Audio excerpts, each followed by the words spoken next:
माधव जय कुंज बिहारी जय राधा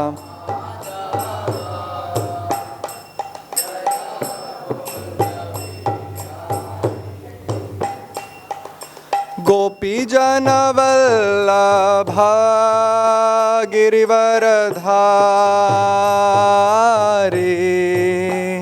जय गिरिवरधारी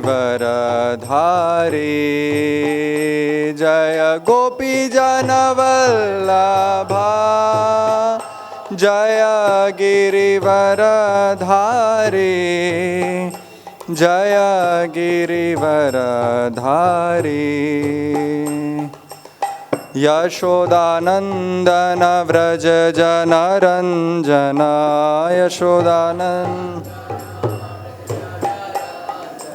यशोदानंदन व्रज जनरंजनाय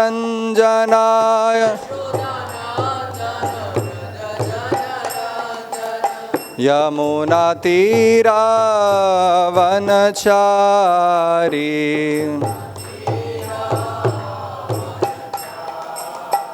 यमुना तीरा वनचारी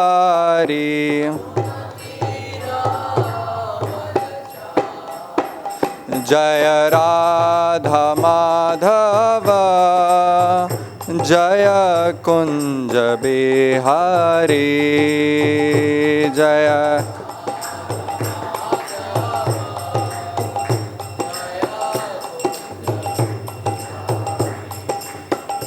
जय गोपी जन वल्लभा जय गिरिवरधारी जय गिरिवरधारी जय गोपी जन वल्लभा जय गिरिवरधारी जय गिरिवरधारी यशोदानंदन व्रज जनरंजना यशोदानंदन व्रज यशोदानंदन व्रज जनरंजना यमुना तीरा वनचारी यमुना तीरा वनचारी हरे कृष्णा कृष्ण कृष्ण हरे हरे हरे राम राम राम हरे हरे हरे कृष्णा कृष्ण कृष्ण हरे हरे हरे राम हरे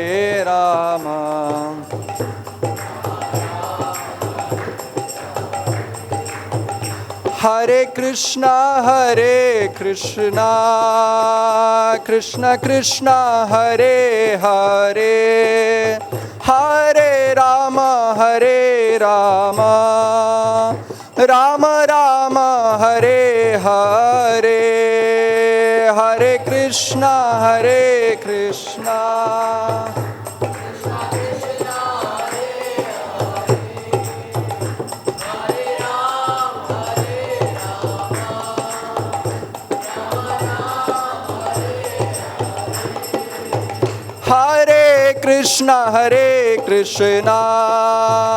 कृष्ण कृष्ण हरे हरे हरे राम राम राम हरे हरे हरे कृष्णा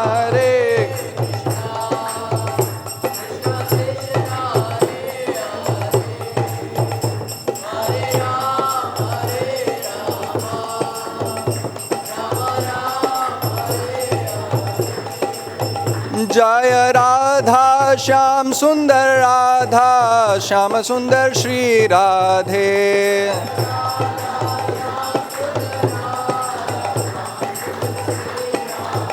जय कृष्ण बलराम जय कृष्ण बलराम कृष्ण बलराम जय कृष्ण बलराम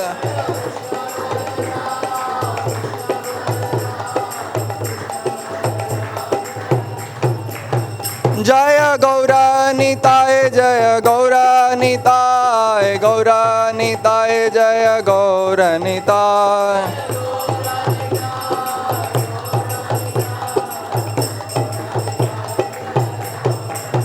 प्रभुपाद प्रभुपाद प्रभुपाद जय जय प्रभुपाद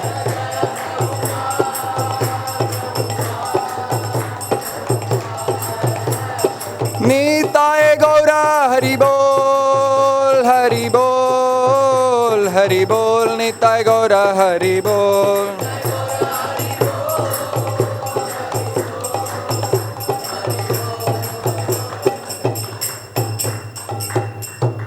श्री हरिनाम संकीर्तन की जय। वांछा कल्पतरुभ्यश्च कृपा सिंधुभ्य एव च पतितानां पावनेभ्यो वैष्णवेभ्यो नमो नमः। अनंत कोटि वैष्णव वृंद की जय।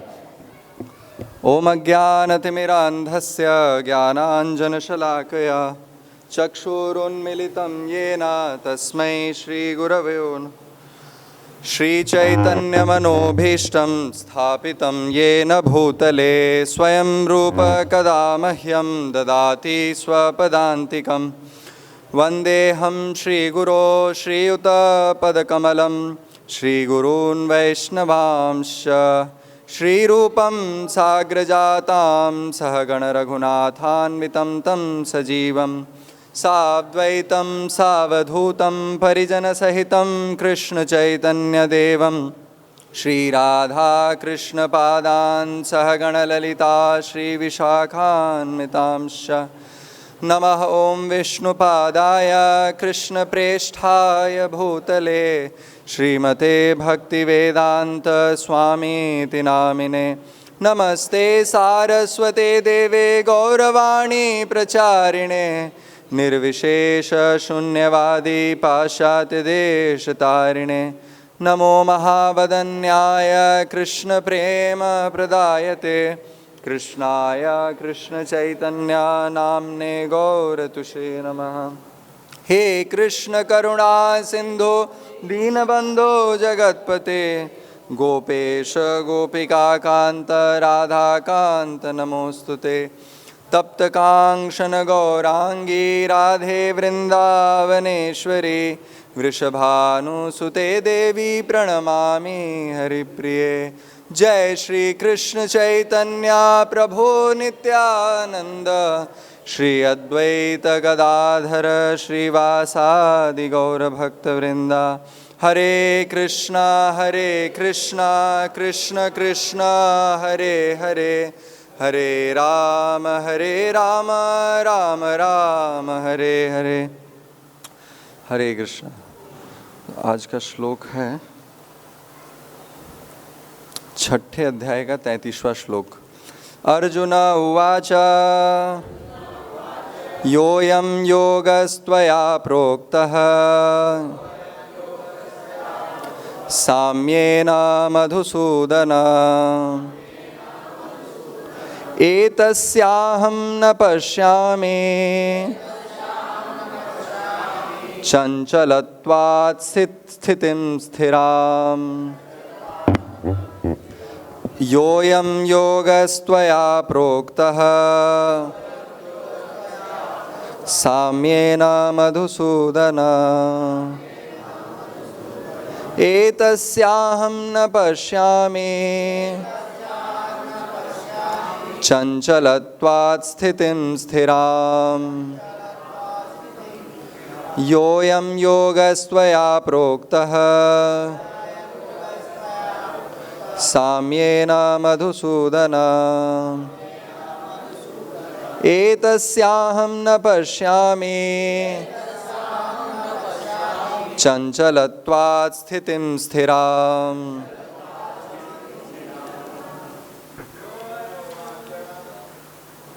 अर्जुन उवाच योऽयं योगस्त्वया प्रोक्तः साम्येन मधुसूदन एतस्याहं न पश्यामि चञ्चलत्वात् स्थितिं स्थिराम्। अर्जुन उवाच योऽयं योगस्त्वया प्रोक्तः साम्येन मधुसूदन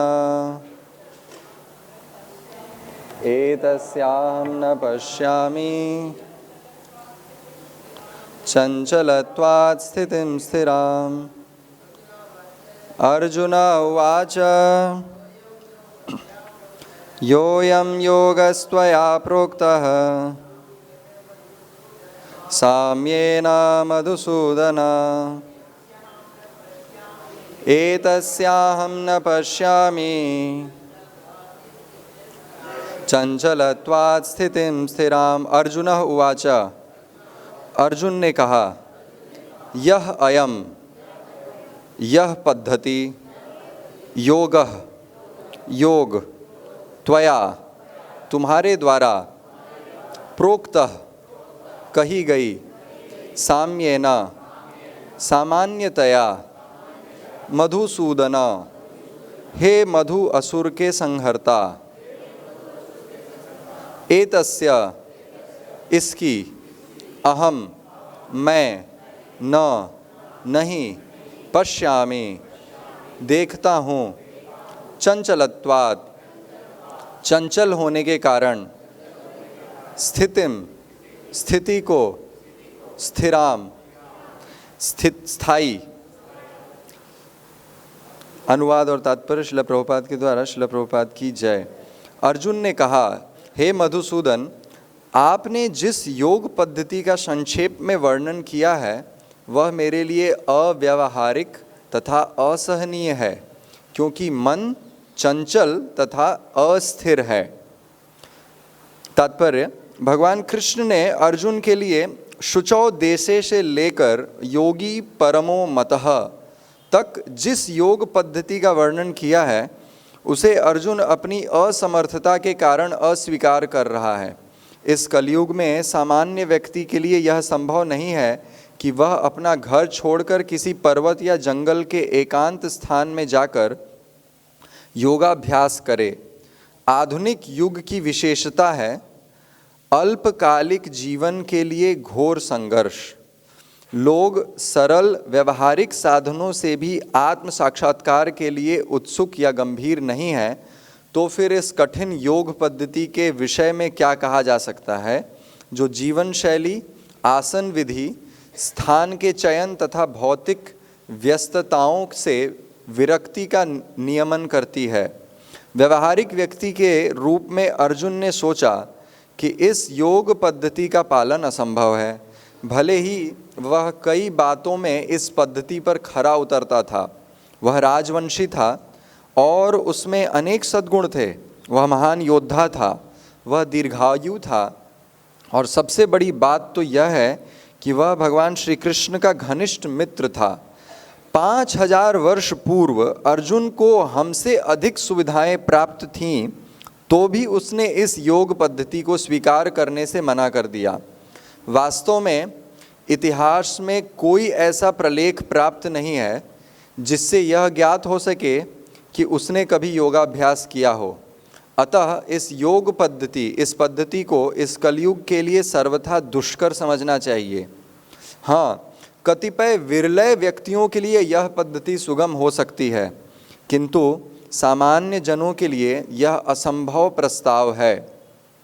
यदि 5000 वर्ष पूर्व ऐसा था तो आधुनिक समय के लिए क्या कहना।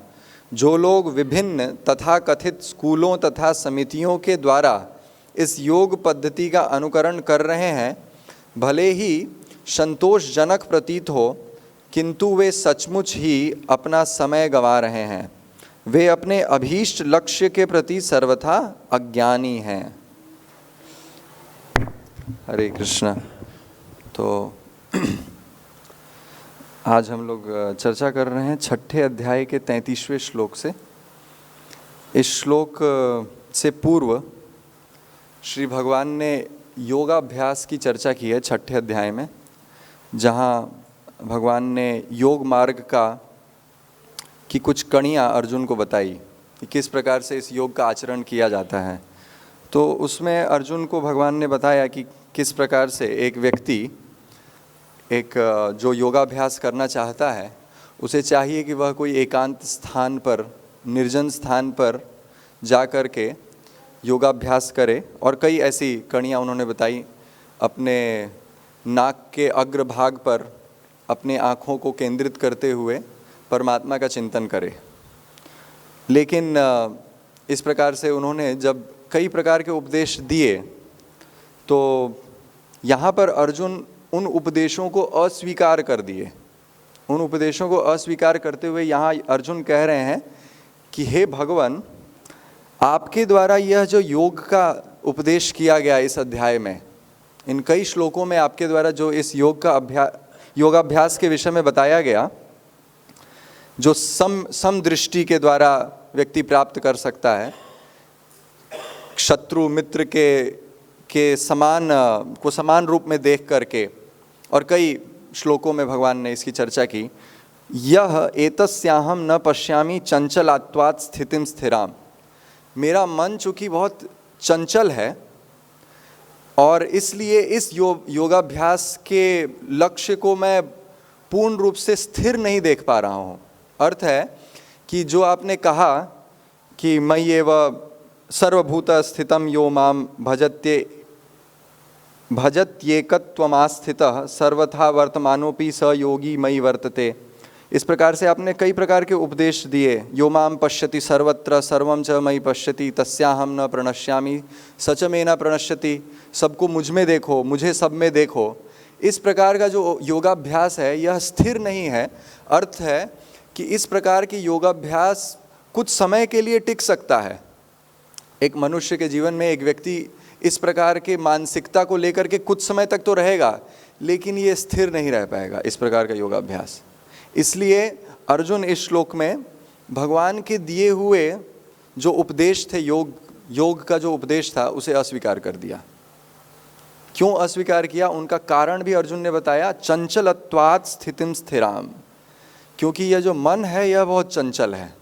चंचल मन के कारण इस प्रकार का योगाभ्यास और विशेष रूप से इस कलयुग में तो नहीं किया जा सकता है। इसलिए श्रील प्रभुपाद यहाँ तात्पर्य में कह रहे हैं कि अर्जुन जो कि 5000 वर्ष पूर्व इस बात को कह रहे हैं, अर्जुन एक क्षत्रिय थे, उनकी इंद्रियां नियंत्रित थीं, भगवान उनके मित्र थे। इतना सब कुछ होने पर भी अर्जुन ये कह रहे हैं कि मैं इस योगाभ्यास को नहीं मानता हूँ, इस योगाभ्यास को नहीं कर सकता हूँ। तो आज के समय इस कलयुग में हमारी जैसी स्थिति है, उस स्थिति में इस योगाभ्यास को कोई कैसे कर सकता है। चंचलत्वात् स्थितिम स्थिराम। उसका मन, इस कलयुग में जीव का जो मन होता है बहुत चंचल होता है। उपद्रता कहा गया है कलयुग में। जो जीव है उसका जो मन है, मनुष्य है, उसका मन इतना चंचल होता है, वह हमेशा उपद्रव में लगा रहता है। तो ऐसे चंचल मन के द्वारा कैसे योगाभ्यास किया जा सकता है। अर्जुन ने भगवान के दिए हुए उपदेश को अस्वीकार कर दिया। और इसके आगे श्लोक में अर्जुन यहाँ तक कहने लगे, चंचलम ही मना कृष्ण प्रमाथि बलवत दृढ़म। हे कृष्ण, यह मन बहुत चंचल है। चंचल ही मना कृष्ण प्रमाथि। प्रमाथि मतलब कि ये मथ देता है, यह व्यक्ति को पागल कर सकता है। प्रमाथि बलवत दृढ़म, और बलवान है, दृढ़ है। तस्याहम निग्रह मन्ये वायुरेवश दुष्करम। और इसका निग्रह, इसको वश में रखना, मैं मानता हूं कि ये वायु के समान सुदुष्कर है। वायु को वश में करना कितना कठिन है। और अर्जुन वायु को वश में कर सकते थे। अर्जुन जब देवताओं का अस्त्र ले गए तो उन्होंने वायु अस्त्र भी प्राप्त किया था। तो जो व्यक्ति वायु अस्त्र प्राप्त करके वायु को वश में कर सकता है, वह कह रहा है कि वायु जैसा सुदुष्कर इस मन को नियंत्रण करना है। अर्जुन ने जब इतनी बात कही तो भगवान ने उसे स्वीकार किया। भगवान ने उसकी पुष्टि की। असंशयो महाबाहो मनो दुर्निग्रहम चलम अभ्यासेन तु कौन्तेय वैराग्येन च गृह्यते। तो भगवान ने जिस बात को अर्जुन कह रहे हैं कि ये चंचल है, मन बहुत चंचल है, और इस चंचल मन बहुत प्रमथ व्यक्ति को प्रकृष्ट रूपे न मथ देता है, और ये बहुत बलवान है। इस मन के द्वारा मैं योगाभ्यास कैसे कर सकता हूँ? मैं नहीं कर सकता हूँ। उस बात की पुष्टि भी भगवान ने कर दी। अब जिस बात की पुष्टि भगवान ने कर दी, और वो कैसे की भगवान ने पुष्टि? भगवान कहते हैं असंशयो। सबसे पहला शब्द भगवान के मुख से निकला संशय रहित है। अर्जुन, तुम जो कह रहे हो बिल्कुल सही है। असंशयो महाबाहो, तुम महाबाहु हो, तुम्हारी भुजाएं बहुत बलशाली हैं, तुम शत्रुओं को जीत सकते हो, लेकिन हे अर्जुन, यह मन बहुत बलशाली है, यह मन बहुत बलशाली है। असंशयो महाबाहो मन दुर्निग्रहम चलम, मन दुर्निग्रहम चलम। लेकिन अभ्यास और वैराग्य के द्वारा इसका कुछ निग्रह किया जा सकता है। तो यहाँ पर इस श्लोक में भी अर्जुन ने यही कहा कि योगाभ्यास, जिस योगाभ्यास की आपने चर्चा की है भगवान, इस योगाभ्यास को करना बहुत कठिन है। इस कलयुग में तो बिल्कुल कठिन है। इस कलयुग में इस योगाभ्यास को नहीं किया जा सकता है। इसीलिए हमारे शास्त्रों में निरूपण किया कि चंचल कितने प्रकार की वस्तुएं चंचल हैं। तो सुभाषित में एक श्लोक प्राप्त होता है जहाँ कहा गया कि चंचल वस्तुओं में सबसे पहले मन को गिना गया। मनो मधु करो मेघो मद्यपो मत्कुणो मरुत मा मदो मरकटो मत्स्यो मकारा दश चंचला। 10 वस्तुओं को चंचल बताया गया शास्त्र में। सबसे पहली वस्तु को यदि गिनाना पड़ा तो सबसे पहली वस्तु का नाम लिया मनो। सबसे अधिक चंचल क्या है? मनो। मन बहुत चंचल है। मनो मधु करो मेघो, मधुकर का अर्थ होता है भंवरा। भंवरा भी बहुत चंचल होता है। एक फूल पर बैठेगा तुरंत दूसरे फूल पर चला जाता है, फिर तीसरे फूल पर, फिर चौथे फूल पर, और इस प्रकार से एक स्थान पर भंवरा नहीं टिक सकता है। मेघ भी बहुत चंचल है। मेघ एक स्थान पर नहीं रहता। जब भी आकाश में मेघ को देखेंगे तो एक स्थान से दूसरे स्थान पर चला जाता है। मद्यपो, जो मदिरा पान करते हैं, वह भी बहुत चंचल होते हैं। यहाँ गिरेंगे, फिर उठेंगे, फिर दूसरी जगह गिरेंगे। तो मद्यपो। मतकुणों का अर्थ होता है खटमल भी बहुत चंचल होता है। कोई व्यक्ति अपने बिस्तर पर खटमल देख ले, सोचे कि यहाँ से मैं निकाल दूंगा, तब तक कहाँ चला जाएगा पता नहीं चलेगा। इसलिए मद्यपो। मतकुणों। मरुत, हवा बहुत चंचल है। माँ, लक्ष्मी बहुत चंचल है। धन भी बहुत चंचला होती है।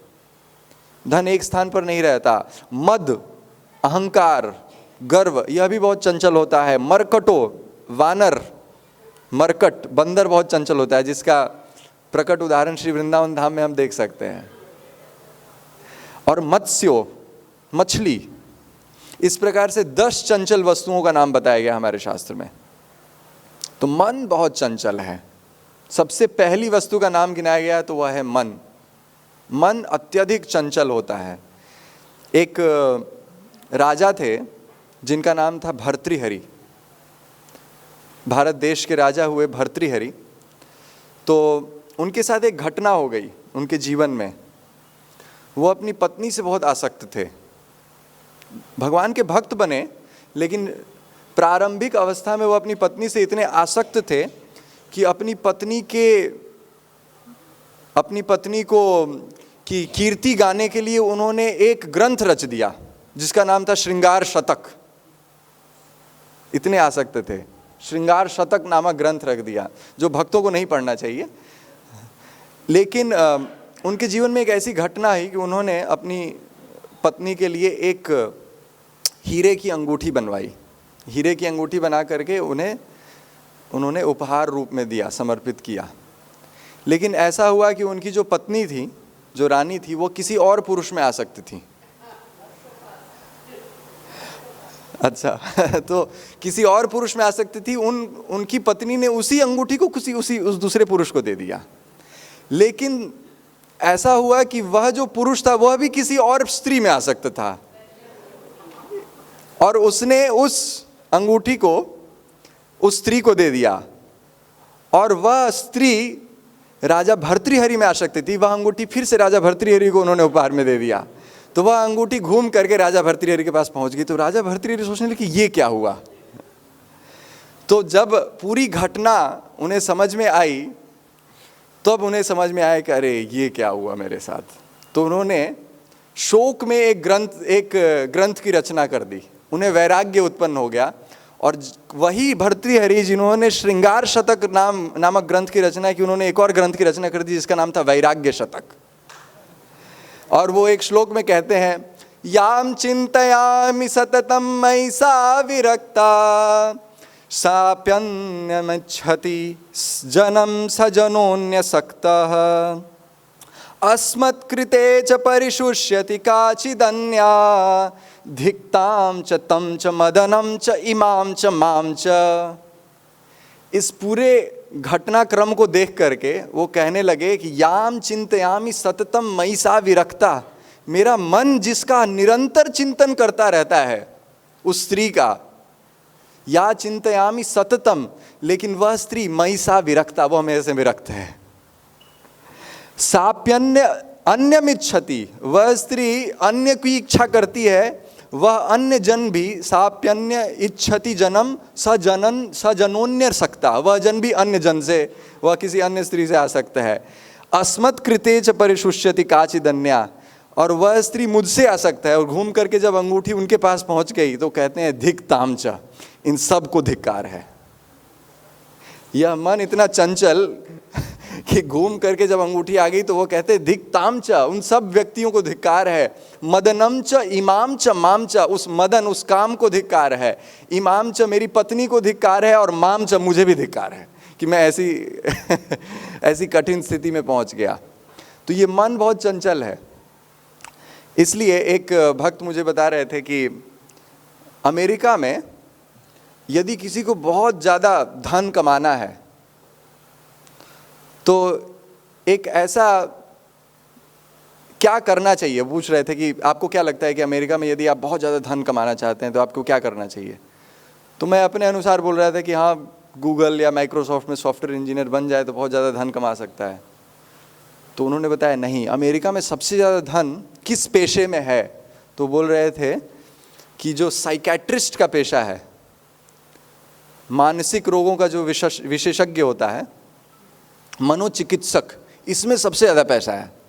क्योंकि आज कलयुग में खास करके अमेरिका जैसे देशों में ऐसी स्थिति हो गई है कि प्रायः हर घर में एक बीमार व्यक्ति, मन से बीमार व्यक्ति मिल जाता है। तो एक बार वो बता रहे थे कि ऐसा ही एक मन से बीमार व्यक्ति वहाँ पर प्राप्त हो जाता है। तो प्रायः अमेरिका में जो बिल बोर्ड्स लगे रहते हैं जहाँ प्रचार किया जाता है, वहाँ आपको प्रायः मिल जाएगा कि ये एक डॉक्टर साहब हैं जो इस प्रकार का इलाज करते हैं। तो वहाँ पर उन्होंने एक बार देखा कि एक बोर्ड लगा था जिस पर लिखा हुआ था कि कुत्ते के मन का चिकित्सक। तो वो चौंके, कुत्ते का भी मन खराब हो सकता है। तो वो बता रहे थे कि जब लोग इतने बीमार हो गए हैं मन से अमेरिका जैसे देश में, तो वो बता रहे थे कि वह बीमार व्यक्ति जब अपने घर में कुत्ता खरीद के ले आता है तो कुत्ता ठीक रहता है, लेकिन उस बीमार व्यक्ति के संग से कुत्ता भी बीमार पड़ जाता है, इसलिए डॉग साइकेट्रिस्ट की जरूरत पड़ती है उसको। इस प्रकार से वो बता रहे थे। तो ये स्थिति है, मन इतना चंचल है और मन इतना बीमार कर सकता है किसी व्यक्ति को कि वह व्यक्ति किसी भी स्थिति पर पहुंच सकता है। इसीलिए इस श्लोक में जो भगवान कह रहे हैं, चंचल ही मन कृष्ण, मन अत्यधिक चंचल है, यह निश्चित सत्य बात है। इसीलिए भगवान ने भी इसकी पुष्टि कर दी, असंशयो। अर्जुन, तुम जो कह रहे हो ये संशय रहित है। इसलिए यदि हम समझना चाहते हैं कि मन क्या है तो मन के तत्व पर विचार करना पड़ेगा कि ये चंचल है क्यों। ये प्रश्न उठेगा। वास्तव में जब हम किसी वस्तु के ऊपर प्रश्न उठाते हैं तो वह प्रश्न, शंकराचार्य ने अपने भाष्य में लिखा है कि वह प्रश्न तभी उठता है जब कोई वस्तु अपने स्वभाव से भिन्न कार्य करने लगे, तब प्रश्न उठता है। जैसे कोई भी व्यक्ति ऐसा प्रश्न नहीं उठाएगा कि हिम ठंडा क्यों है, बर्फ ठंडी क्यों है, यह प्रश्न कोई नहीं उठा सकता है। चीनी मीठी क्यों है, यह प्रश्न नहीं उठता है। चंदन सुगंधित क्यों है, यह प्रश्न नहीं उठेगा। अगर चंदन में दुर्गंध आ जाए तो प्रश्न उठेगा कि चंदन दुर्गंधित क्यों है, क्योंकि वह अपने स्वभाव से भिन्न चला गया। तो जब कोई वस्तु अपने स्वभाव से भिन्न कार्य करने लगती है तभी उस पर प्रश्न उठाया जाता है। इसी प्रकार से जब ये प्रश्न उठता है कि मन चंचल क्यों है, तो इससे ये समझ में आता है कि वास्तव में मन की स्थिति क्या है। मन एक शुद्ध वस्तु है। इसीलिए मन की दो गति बताई गई शास्त्रों में, एक कहा गया चित्त और एक को कहा गया चित्त। तो श्रीपाद शंकराचार्य अपनी टीका में बताते हैं कि जो चित्त होता है, जब विषयाशक्त मन होता है उसी मन को कहा जाता है चित्त, और विषय से रहित जब मन हो जाता है तो उसी मन को कहते हैं चित्त। इसलिए वास्तविक स्थिति जो मन की होती है वह शुद्ध अवस्था की होती है, और इसीलिए जब वो अपनी वास्तविक स्थिति से भिन्न चला जाए तो मन चंचल हो जाता है। जिस प्रकार से हमारे शास्त्रों में उदाहरण दिया गया कि जैसे एक जल की बूंद, जो मेघ में जल की बूंद होती है वो बहुत स्वच्छ जल होता है, लेकिन वही जल की बूंद जब पृथ्वी पर आकर गिरती है और जब वह मिट्टी से मिलती है तो वही जल की बूंद दूषित हो जाती है। उसी प्रकार से मन भी शुद्ध है, मन शुद्ध होता है, अपनी जो स्वाभाविक स्थिति होती है मन की वह शुद्ध स्थिति होती है, लेकिन वही मन जब 3 गुणों से युक्त हो जाता है तो वह चंचल हो जाता है। रजोगुण, तमोगुण और सतोगुण से जब युक्त हो जाता है मन, तो वह मन ही चंचल हो जाता है। इसलिए हमारे शास्त्रों में हमारे शरीर के संबंध में बताया गया कि हमारा शरीर स्थूल शरीर और सूक्ष्म शरीर 2 वस्तुओं से बना है। भूमिरापो नलो वायु खम मनो बुद्धिरेव च अहंकार इतीयम में भिन्ना प्रकृतिरष्टधा। इस जगत में भूमि, आप, अनल, वायु, खम, आकाश, वायु, जल, पृथ्वी, तेज, इन सब से ये जो 5 महाभूत हैं ये स्थूल हैं, लेकिन इनके साथ साथ कुछ सूक्ष्म है। सूक्ष्म क्या है? खम मनो बुद्धि अहं। इसलिए शास्त्र स्थूल शरीर के वर्णन करता है और फिर अंतःकरण का भी वर्णन करता है। अंतःकरण में 4 वस्तुओं का वर्णन करता है, मन, बुद्धि, अहंकार और चित्त। और शास्त्र की एक मर्यादा है कि जब भी शास्त्र में मन शब्द का प्रयोग किया गया, जब अकेले मन शब्द का प्रयोग किया गया तो उसका अर्थ पूरा का पूरा अंतःकरण होता है। इसका अर्थ होता है मन, बुद्धि, अहंकार और चित्त। लेकिन कहीं कहीं शास्त्र में जब विश्लेषण करके मन, बुद्धि, चित्त, अहंकार अलग अलग प्रयोग किया जाता है तो उसका अर्थ मन, बुद्धि, चित्त और अहंकार होता है। मन का कार्य होता है संकल्प और विकल्प करना, बुद्धि का कार्य होता है निश्चय करना, निर्णय लेना, अहम का कार्य होता है गर्व करना कि मैं ये हूँ, मैं ये वस्तु हूँ, मैं यह मेरा है, ये अहम होता है। और चित्त का कार्य होता है स्मरण करना।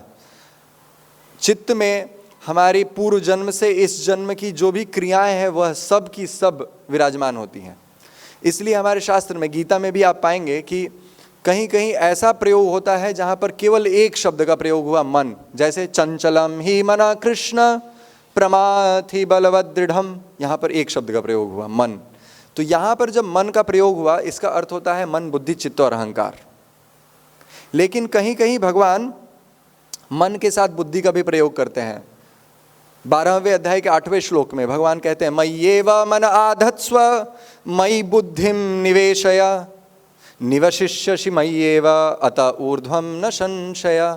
यहाँ भगवान कह रहे हैं मयि एवं मन आधत्स्व, मुझ में मन लगाओ और बुद्धि का निवेश मुझ में करो। और इस प्रकार से जब तुम बुद्धि और मन को मुझ में लगाओगे इसलिए तुम ऊर्ध्व गति को प्राप्त करोगे हे अर्जुन, इसमें कोई संशय नहीं है। 9वें श्लोक में कहते हैं अथ चित्तम समाधातुम मयि शक्नोसि अस्थिरम। अथ चित्तम, उसका संहार करते हुए कहते हैं अथ चित्तम। तो यहां पर भगवान ने बुद्धि, मन और चित्त 3 शब्दों का प्रयोग कर दिया। अभ्यास योगेन ततो माम इच्छाप्तुम धनंजय। इस प्रकार से ये मन तत्व, हम तत्व रूप में मन को समझने का प्रयास कर रहे हैं कि मन है क्या। तो मन की अवस्था शुद्ध है,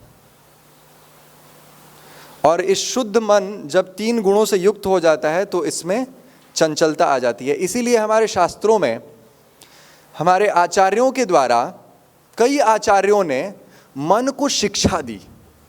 इसलिए हमारे कई आचार्यों ने, जैसे श्रील भक्ति सिद्धांत सरस्वती ठाकुर मन को शिक्षा देते थे, इसलिए उन्होंने एक गीत लिखा जिसका नाम था मनः शिक्षा, जिसमें वो कहते हैं दुष्ट मन तुम्ही किशेर वैष्णव हे दुष्ट मन तुम किस प्रकार के वैष्णव हो।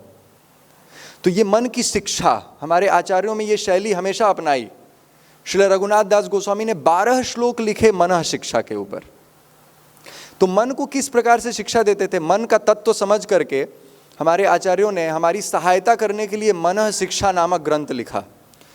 और उनमें उन्होंने 3 प्रकार की शैली अपनाई जिससे वो मन को शिक्षा देते थे। सबसे पहले वो चाहते मन को समझाने के लिए प्रेम रूपी वचन, प्रेम के वचन बोलते कि हे मन मान जाओ। जैसे श्रील रघुनाथ दास गोस्वामी अपनी मन शिक्षा में लिखते हैं, गुरौ गोष्ठे गोष्ठालयि सुसुजने भूसुरगणे स्वमंत्रे श्रीनाम्नि व्रजनव युव द्वंद्व शरणे सदा दंभं हित्वा कुरुरतिमपूर्वम् अतितराम् अये स्वान्तर्भ्रातश्चटुभिर्याचे धृतपदः। इस प्रकार से श्रील रघुनाथ दास गोस्वामी अपने मन को क्या संबोधित कर रहे हैं, अये स्वांतर भ्रातः, अरे मेरे मन, अरे मेरे भाई, चटुभिर याचे, मैं तुमसे याचना करता हूँ, तुम्हारी चाटुकारिता करता हूँ, मैं तुम्हारे चरण पकड़ता हूँ। चटुभिर याचे धृत पदः। इस प्रकार से अपने मन को समझाने के लिए श्री रघुनाथ दास गोस्वामी ने एक शैली अपनाई, जहाँ उन्होंने मन के लिए मन से प्रार्थना करने लगे कि हे मेरे मन मेरी बात सुन ले, तुम मेरा भाई है। चटुभिर, मैं तुम्हारी चाटुकारिता कर रहा हूँ, मैं तुम्हारे चरण पकड़ता हूँ, क्या करो।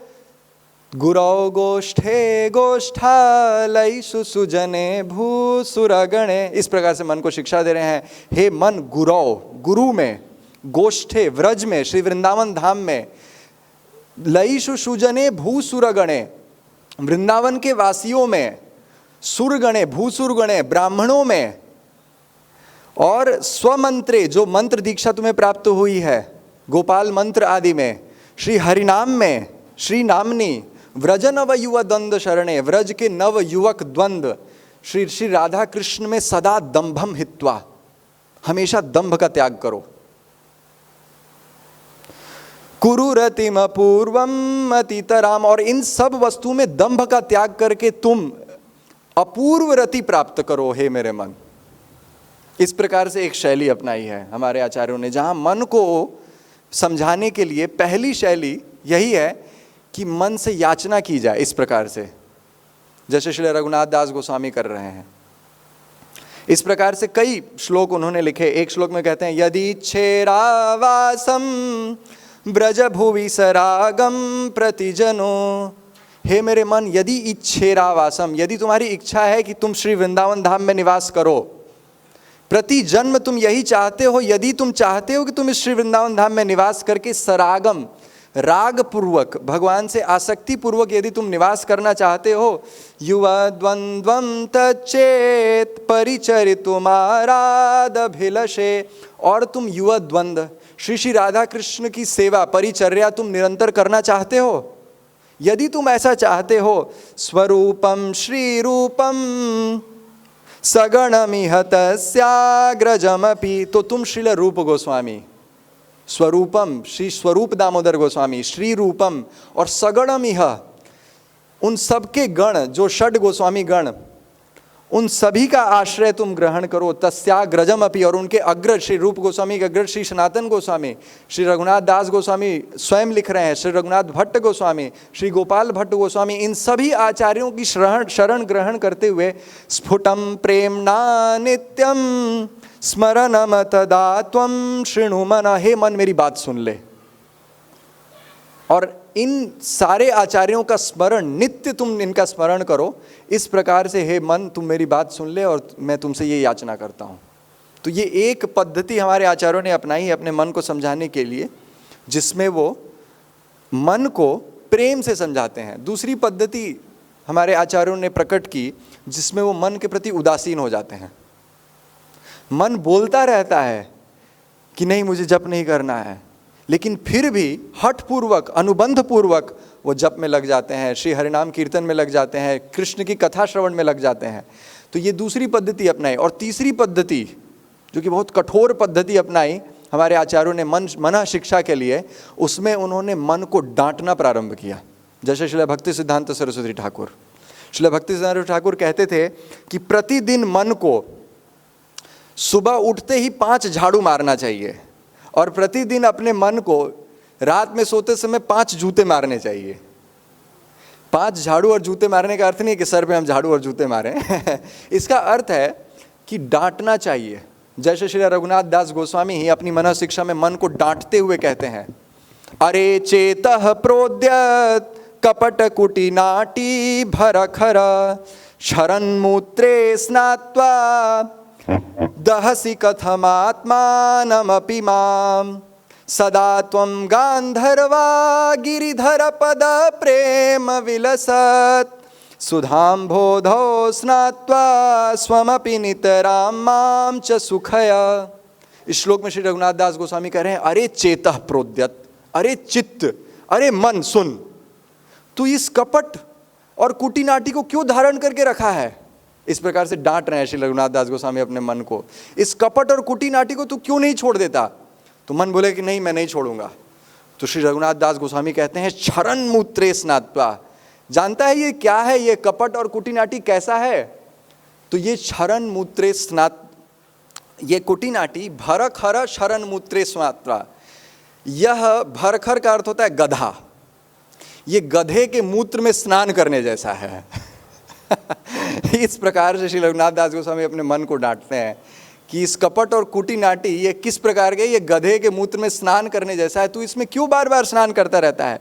दहसी कथम आत्मानम अपि माम, और इस प्रकार से मुझे भी जलाता रहता है। इसलिए हे मन, इस कपट और कुटीनाटी को तू त्याग दे और क्या कर, सदा त्वं गांधर्वा गिरिधर पद प्रेम विलसत। अरे गांधर्वा गिरिधर, गंधर्विका गिरिधारी के प्रेम रूपी सुधाम भोदव, सुधा अमृत में क्यों नहीं तू छलांग लगाता, उसमें जाकर के डुबकी मार और उसमें तुम्हें ऐसा सुख प्राप्त होगा। सुधाम भोधव स्नात्वा स्वमपि नितराम माम च सुखया, तू खुद को भी सुख प्राप्त करा और मुझे भी सुख प्राप्त कर। तो इस प्रकार से हमारे आचार्यों ने मन को नियंत्रित करने के लिए 3 शैली अपनाई। सबसे पहली शैली है प्रेम से समझाने की शैली, दूसरी शैली उन्होंने उदासीन बनने की शैली, और तीसरी शैली यदि मन फिर भी ना समझे तो उसे डांट कर फटकार कर भगवत भजन में लगाने की शैली। यह है मन को नियंत्रित करने की शैली जो हमारे आचार्यों ने अपनाई। तो इस प्रकार से जो चंचल मन है, इस चंचल मन की नियंत्रण में हमारे आचार्यों ने हमारी इस प्रकार से सहायता की है। तो एक प्रश्न उठता है कि मन चंचल है क्यों। हम लोग चर्चा कर रहे थे कि मन चंचल क्यों है। तो वास्तव में हमारे शास्त्रों ने बताया कि मन जब अनात्म वस्तुओं का चिंतन करता है, अनात्म होता है, अनात्म वस्तु उसे कहते हैं जो आत्मा से रहित है, जो जीवन शक्ति से रहित है, जब उसका चिंतन मन करता है तो उस चिंतन के द्वारा मन में केवल चंचलता प्राप्त होती है। क्योंकि अनात्म वस्तु में 2 गुण हैं, वो 2 गुण नहीं 2 अवगुण हैं। अनात्म वस्तु हमेशा विराजमान रहेंगी नहीं और उनकी जो स्थिति है वो हमेशा बदलती रहती है। जैसे ये शरीर, इस शरीर की स्थिति प्रति क्षण बदलती रहती है। इसलिए यदि शरीर में मन आसक्त होगा तो प्रति क्षण बदलने वाले शरीर में मन जो आसक्त होगा तो वह भी प्रति क्षण बदलता जाएगा। जैसे कोई वस्तु यहाँ से यहाँ प्रति क्षण अगर जाती जाए और हमारी आंख उसको देखती रहे, हमारा मन उसे देखता रहे, तो हमारा मन भी विचलित हो जाएगा, हमारा मन भी चंचल हो जाएगा। और आज के जीवन काल में, आज के इस वर्तमान युग में, अर्वाचीन समय में प्रति क्षण हमारे मोबाइल फ़ोन पर आजकल की ऐसी स्थिति है। हमारे कुछ मित्र बता रहे थे कि जो व्यक्ति का मन है इतना चंचल हो गया है कि 7 सेकंड से ज़्यादा चलचित्र नहीं देख पाता। वीडियो आजकल शॉर्ट्स का ज़माना है, तो इतना उसका मन चंचल हो गया है कि 1 देखेगा फिर 2 देखेगा और इस तरह से वो अपने मोबाइल पर घंटों घंटों बिता देता है। ये क्यों होता है? क्योंकि मन जो है वो अनात्म वस्तुओं को पकड़ करके ग्रहण करके रखा हुआ है। जब मन अनात्म वस्तुओं को ग्रहण करता है, अनात्म वस्तुओं में स्वाभाविक 2 अवगुण हैं। वो 2 अवगुण ये हैं कि वो हमेशा बदलते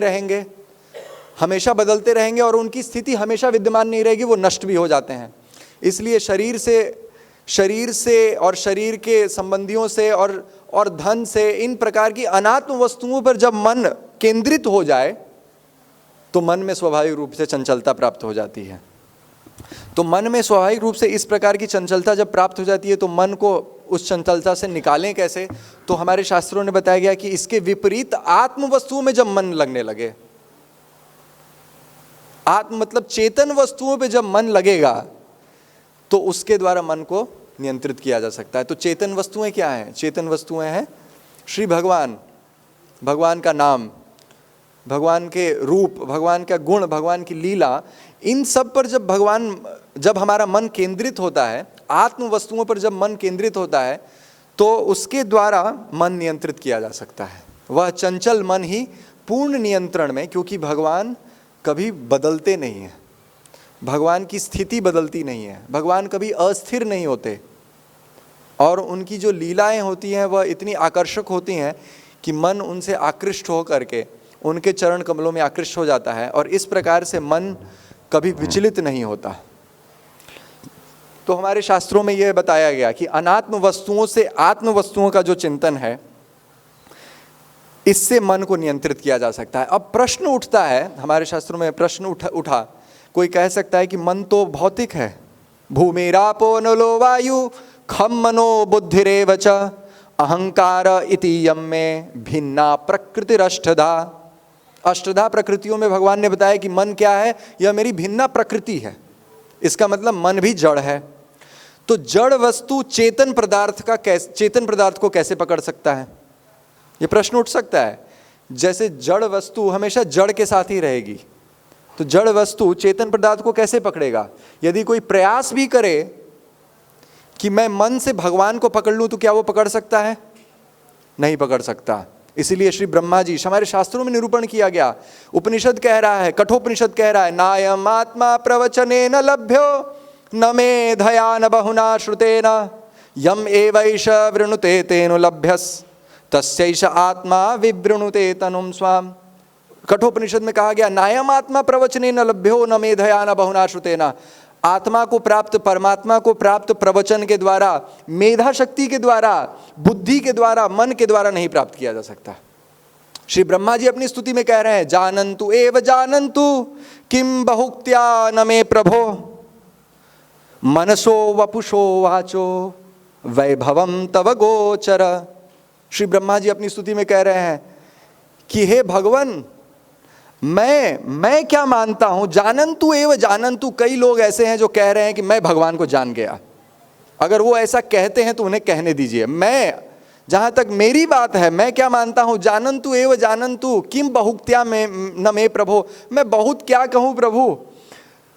मनसो वपुषो वाचो, मन के द्वारा, वाणी के द्वारा और इस शरीर के द्वारा वैभवम तव गोचर, आपका जो वैभव है वह प्राप्त नहीं किया जा सकता। तो जब शास्त्र में ऐसे वचन दिखते हैं कि एक भौतिक मन के द्वारा भगवान को कैसे प्राप्त किया जा सकता है, तो इसके लिए श्रीमद् भागवत हमारी सहायता करने के लिए आता है। श्री गजेंद्र अपनी स्तुति में कह रहे हैं, गुणार इच्छन् चिदमुष्म पाय तच्छोभ विस्फूर्जित मानसाय नैष्कर्म्य भावे न विवर्जितागम स्वयं प्रकाशाय नमस्करोमि। गजेंद्र अपनी स्तुति में उसका, इस जो मन, जो भौतिक मन भगवान को पकड़ नहीं सकता, उसके विषय में कहते हैं गजेंद्र कि गुणार इच्छन् चिदमुष्मपाय तच्छोभ विस्फूर्जित मानसाय नैष्कर्म्य भावेन विवर्जितागम स्वयं प्रकाशाय नमस्करोमि। नैष्कर्म्य भाव से जो भगवान की भक्ति करते हैं, तो भगवान कृपा के द्वारा स्वयं प्रकाशाय, अपनी कृपा के द्वारा भगवान के भक्तों के मन में प्रकट हो जाते हैं। तो हो सकता है कि कोई ब्रह्म होगा, भगवान होंगे जिनका हमारे वेद शास्त्रों में वर्णन किया जा रहा है कि भगवान को मन से नहीं पकड़ा जा सकता है, लेकिन भगवान की कृपा के द्वारा भगवान यदि चाहें कि मैं अपने भक्तों के मन में प्रकट हो जाऊं, तो भगवान अपनी कृपा के द्वारा भक्तों के मन में प्रकट हो जाते हैं। इसलिए हमारे एक आचार्य श्री हरि सौरी, वो कहते हैं कि हो सकता है कि कोई ब्रह्म होगा, परमात्मा होंगे, जिनके विषय में, और भगवान के कई कई अवतार होंगे जो किसी के मन से पकड़े नहीं जा सकते हैं, इंद्रियों के द्वारा पकड़े नहीं जा सकते हैं। लेकिन जहाँ तक भगवान श्री कृष्ण की बात है, भगवान श्री कृष्ण मन के द्वारा पकड़े जा सकते हैं। कैसे? तो उन्होंने कहा कि भगवान ने स्वयं अपनी लीला में यह करके दिखाया। कहाँ करके दिखाया? तो वो कहते हैं कि जैसे भगवान का जन्म होना हुआ तो सबसे पहले भगवान वसुदेव जी के मन में प्रकट हो गए। और इसलिए श्रीमद् भागवत कहता है कि भगवान अपि विश्वात्मा भक्तानाम अभयंकरः आविवेशांश भागेन मन आनक दुंदुभे। आनक दुंदुभी का मतलब होता है वसुदेव। वसुदेव जी जब जन्म लिए थे तो आनक दुंदुभियों के द्वारा देवताओं ने उनका स्वागत किया था, क्योंकि उन्हें पता था कि भगवान इनके द्वारा जन्म लेंगे। इसलिए यहाँ सुखदेव गोस्वामी कह रहे हैं कि भगवान अपि विश्वात्मा, भगवान विश्व के आत्मा हैं। भगवान अपि विश्वात्मा भक्तानाम अभयंकरः, भक्तों को अभय प्रदान करने वाले हैं। आविवेश अंश भागेन, अपने पूर्ण स्वरूप के साथ भगवान मन आनक दुंदुभे, भगवान वसुदेव के मन में आविवेश प्रकट हो गए। तो इस प्रकार से श्री हरिशौरी कहते हैं कि भगवान कृष्ण अपने भक्तों के मन में कृपा के द्वारा प्रकट हो जाते हैं, जिसको उन्होंने अपनी लीला में ये करके दिखाया। यहाँ तक कि श्री हरिशौरी जब टीका लिख रहे थे तो दशम स्कंद के 8वें अध्याय में जहाँ वर्णन किया गया कि भगवान बछड़ों के द्वारा घसीटे जा रहे थे, भगवान के विषय में बताया गया कि भगवान बछड़ों के द्वारा घसीटे जा रहे थे। तो वहाँ सुखदेव गोस्वामी कह रहे हैं, यर्हांगन दर्शनीय कुमार लीलो अंतर्व्रजे तदबला प्रगृहीत पुच्छे। भगवान ने अंगना दर्शनीय लीला प्रारंभ की। अंगना दर्शनीय होता है, अंगना का अर्थ होता है स्त्री। स्त्रियों या माताओं के लिए जो दर्शनीय लीला थी, उनको छोटे छोटे भगवान कुमार लीला में ये लीला कर रहे हैं, जहाँ पर अंगना दर्शनीय स्त्रियां इस लीला को देख रही हैं। प्रगृहीत पुच्छे, भगवान बछड़ों की पूंछ को पकड़ लेते और वत्सैरितस्ततः उभावनुकृष्यमाणो प्रेक्षन्त उज्झित गृहा जहृषुर हसन्त्यः। तो गोपियां इस प्रकार से जब भगवान को देखती कि वो बछड़े के पूंछ को जोर से पकड़ लेते, और वत्सैर इतस्ततः, भगवान को वो बछड़े इसी श्री वृंदावन में इतस्ततः इधर से उधर लेकर के दौड़ते, और भगवान उन बछड़ों के पूंछ में खींचे जा रहे हैं। वत्सैर इतस्ततः उभाव अनुकृष्यमाणो। तो इस श्लोक पर श्री हरिशौरी जी कहते हैं कि भगवान ने पहले ये दिखाया कि मैं अपने भक्तों के मन में प्रकट हो जाता हूं। वसुदेव जी के मन में प्रकट हो गए, लेकिन अब भगवान ये भी दिखाने लगे कि अरे भक्तों, ऐसा मत सोचो कि मैं केवल मन में ही प्रकट होता हूं। इस श्री वृंदावन धाम में श्री कृष्ण इस वृंदावन धाम में केवल भक्तों के मन में नहीं प्रकट होते, भक्तों की इंद्रियों में प्रकट हो जाते हैं। कि उन्होंने गो शब्द की व्याख्या करते हुए कहा कि जिस प्रकार से गो का अर्थ होता है गाय, तो जिस प्रकार से भगवान गाय की पूंछ में घसीटे जा रहे हैं, तो वो कह रहे हैं गो का एक और अर्थ होता है इंद्रियां। गो का अर्थ होता है इंद्रियां। तो भगवान इस लीला के द्वारा ये दिखा रहे हैं कि जिस प्रकार से मैं बछड़ों की पूंछ में घसीटा जा रहा हूं, इस वृंदावन धाम में जो भक्त रहते हैं उनकी इंद्रियों द्वारा भी मैं घसीटा जाऊंगा, मतलब उनकी इंद्रियां भी मुझे प्राप्त कर सकती हैं। श्री हरिशौरी जी अपनी टीका में लिख रहे हैं, अचलम ब्रह्म पुच्छस्थम स्वल्प गोभिजितस्ततः कृष्यमाणम हठाद्वीक्ष्य युक्तो सौ श्रुति विस्मय। और जब भगवान इस प्रकार से बछड़ों की पूंछ में घसीटे जा रहे थे, तो जो श्रुतियां हैं, जो वेद हैं, उन्हें विस्मय प्राप्त हो रहा था। वेद आज तक यही जान रहे थे कि भगवान का नाम अधोक्षज है। वेद तो यही जानते थे कि भगवान का नाम अधोक्षज है, भगवान अतीन्द्रिय है, इंद्रियों से परे हैं, भगवान को मन के द्वारा पकड़ा नहीं जा सकता। वेद यही वर्णन करते चल रहा था, श्रुतियाँ यही वर्णन कर रही थी। लेकिन जब श्रुतियाँ, श्रुति रूपी गोपियाँ इस वृंदावन धाम में भगवान को देखी कि ये पूंछ में घसीटे जा रहे हैं, तो उन्हें विस्मय प्राप्त हो रहा है कि ये तो भगवान मन में तो पहले प्रकट हो गए, मन के द्वारा ग्राह्य हो गए, अब यही श्री कृष्ण इस वृंदावन धाम में छोटी छोटी इंद्रियों के द्वारा घसीटे जा रहे हैं। छोटी इंद्रियां मतलब कि गो का अर्थ होता है बछड़े। इंद्रियां भी नहीं, ये जो इंद्रियां हैं ये छोटी इंद्रियां हैं, ये छोटे छोटे बछड़े हैं। तो अब छोटी छोटी इंद्रियों के द्वारा भी भगवान इस वृंदावन धाम में घसीटे जाते हैं। इसलिए हमारे आचार्यों ने वर्णन किया कि इस वृंदावन धाम में जो भक्त रहते हैं उनके मन में श्री भगवान प्रकट हो जाते हैं अपनी कृपा के द्वारा, उनकी इंद्रियों में भगवान प्रकट हो जाते हैं। इसलिए इस प्रकार से जब आत्म वस्तु का चिंतन होता है, भगवान का जब मन में या इंद्रियों के द्वारा भगवान की सेवा और भगवान का मन में जब चिंतन होता है, इसके द्वारा मन की चंचलता चली जाती है। इसलिए पूरे श्रीमद् भगवद गीता में यदि हम देखें तो भगवान का मुख्य उपदेश है क्या? भगवान ने कई प्रकार का उपदेश दिया भगवद गीता में, लेकिन प्रायः अगर आप भगवद गीता को ठीक से देखेंगे तो भगवान ने एक बात कई बार बोली। भगवान श्रीमद् भगवद गीता में एक श्लोक को 2 बार बोलते हैं, मन्मना भव मद्भक्तो मद्याजी माम नमस्कुरु मामे वैश्यसि युक्त्वैवम् आत्मानं मत्परायण। 9:34। फिर इसी श्लोक को, आधे श्लोक को भगवान लेकर के फिर से 18वें अध्याय के 65वें श्लोक में बोलते हैं, मन्मना भव मद्भक्तो मद्याजी माम नमस्कुरु मामे वैश्यसि सत्यं ते प्रतिजाने प्रियोसि मे। भगवान दो श्लोक को, एक श्लोक को 2 बार बोल दिए, मन मना, जिसमें पहला शब्द था मुझ में मन लगाओ। फिर भगवान बोल रहे हैं मच्चित्त मद्गत प्राणा बोधयन्ते परस्परम कथयन्तश्च माम नित्यम तुष्यन्ति च रमन्ति च। जो मेरे भक्त होते हैं मच्चित्त, फिर से भगवान बोले कि मच्चित्त मयि एव मन आधत्स्व मयि बुद्धिम निवेशय निवशिष्यसि मयि एव अत ऊर्ध्वम न संशय। 12:8। मयि एव मन आधत्स्व, मुझ में ही अपने मन को रखो, अथ चित्तम समाधातुम न शक्नोषि मयि स्थिरम। इस प्रकार से मुझ में अपने मन को रखो। 6:47 में भगवान कह रहे हैं योगिनाम अपि सर्वेषां मद्गत अंतरात्मना श्रद्धावान भजते यो माम स मे युक्त तमो मतः। जो योगियों में श्रेष्ठ होता है वह मुझ में अपना मन रखता है। इस प्रकार से भगवान कई प्रकार से गीता में भी यही उपदेश कर रहे हैं, तस्मात् सर्वेषु कालेषु माम अनुस्मर युद्ध च मयि अर्पित मनोबुद्धि। फिर से मुझ में अपनी मन और बुद्धि को एक भक्त मुझ में अर्पित करता है और मामे वैश्यसि असंशया। इस प्रकार से एक भगवत भक्त अपने मन को भगवान में अर्पित करता है। और पूरे गीता में भगवान ने भक्तों से केवल एक ही वस्तु मांगी है मुख्य रूप से, वह है उनका मन। लेकिन मन बहुत चंचल है और ये मन भगवान के पास जाता नहीं है। लेकिन भगवान ने हमारी सहायता के लिए ये श्री वृंदावन धाम दिया, भक्तों का संग दिया, श्री हरिनाम दिया और कृष्ण कथा दिया।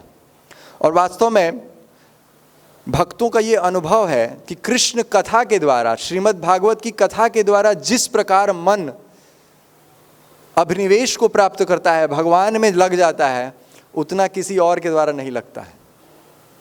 इस प्रकार से एक भगवत भक्त भगवान की कथा श्रवण करते हुए मन में ये बहुत अच्छा एक गुण है कि मन तादात्म्यता को प्राप्त करता है। तादात्म्यता का अर्थ होता है कि मन जिस वस्तु का चिंतन करता है वही वस्तु में वो परिवर्तित हो जाता है। जैसे हम जब स्वप्न देखते हैं तो यही मन पुरुष के रूप में, एक गाड़ी के रूप में, इस प्रकार से कई रूप धारण कर लेता है, मन ही धारण करता है। लेकिन यही मन जब भगवान के रूप का चिंतन कर लेता है तो ये मन भगवदमय हो जाता है, चिन्मय हो जाता है और उस मन के द्वारा भगवान अपनी भक्ति का सुख भक्तों को देते हैं। तो इस प्रकार से मन को नियंत्रित किया जा सकता है। और यहाँ जो चंचल मन की चर्चा कर रहे हैं अर्जुन, आगे के 2 श्लोकों में भी इसी चर्चा को बढ़ाएंगे। तो यहाँ पर हम विराम देते हैं। श्रील प्रभुपाद की जय। हरे कृष्णा कृष्ण कृष्णा हरे हरे, हरे राम राम राम हरे हरे।